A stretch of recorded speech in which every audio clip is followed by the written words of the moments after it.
தமிழகத்துல ஒரு மாற்றத்தை ஏற்படுத்தணும் அப்படின்ற ஒரு முனைப்போடு அகில இந்திய சமத்துவ மக்கள் கட்சியை தொடங்கினாரு நடிகர் சரத்குமார். சுமார் 16 வருஷங்களுக்கு பிறகு இந்த கட்சியை பாஜகவிலும் இணைத்திருக்காரு.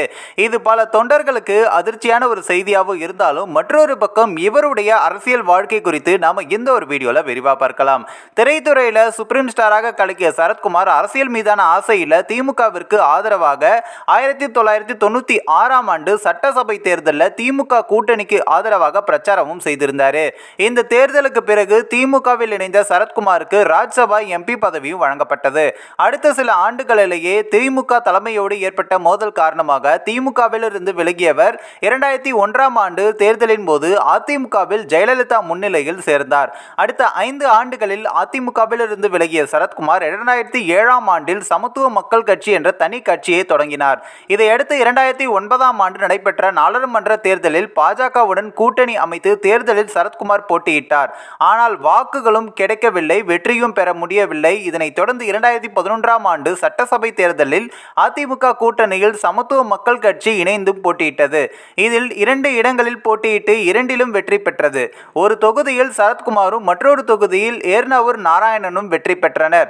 இதைத் தொடர்ந்து 2016 நடைபெற்ற சட்டசபை தேர்தலில் சமத்துவ மக்கள் கட்சி 2ஆகவும் உடைந்தது. இதனையடுத்து அதிமுக கூட்டணியில் இருந்து விலகுவதாகவும் சரத்குமார் அவர்கள் அறிவித்திருந்தார். அதிமுகவில் என்னை கறிவேப்பிலையாக பயன்படுத்துகிறார்கள் எனவும் சரத்குமார் அவர்கள் பரபரப்பாக விமர்சனமும் செய்திருந்தார். இதனையடுத்துதான் ஜெயலலிதா மறைவுக்கு பிறகு அதிமுகவில் உட்கட்சி மோதல் ஏற்பட்டதன் காரணமாக ஓ பன்னீர்செல்வத்திற்கு ஆதரவு தெரிவித்து இருந்தார் நடிகர் சரத்குமார். இதனையடுத்துதான் கடந்த 2021 நடைபெற்ற சட்டமன்ற தேர்தலில் மக்கள் நீதி மையத்தோடு இணைந்து தேர்தலை சரத்குமார் எதிர்கொண்டார். இதில் சரத்குமார் கட்சிக்கு 40 இடங்கள் ஒதுக்கப்பட்டன. ஆனால் 37 இடங்களுக்கு மட்டும் வேட்பாளர்களை அறிவித்த சரத்குமார் மீதமுள்ள 3 இடங்களை கமலிடம் திருப்பி கொடுத்து விட்டார். இந்த தேர்தலில் சமத்துவ மக்கள் கட்சி 89,220 வாக்குகள் மட்டுமே பெற்றது.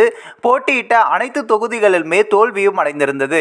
இந்த தேர்தலில் திமுக 37.15% வாக்குகளும், அதிமுக 33.28% வாக்குகளும், பாஜக 2.63% வாக்குகளும் பெற்றது. இதையடுத்துதான் இந்த நாடாளுமன்ற தேர்தலில் பாஜக கூட்டணியில் சமக இணைந்து போட்டியிடும் என எதிர்பார்க்கப்பட்ட நிலையில் தனது கட்சியை முழுவதாக பாஜகவில் இணைத்து தொண்டர்களை அதிர்ச்சி அடைய செய்துள்ளார் நடிகர் சரத்குமார்.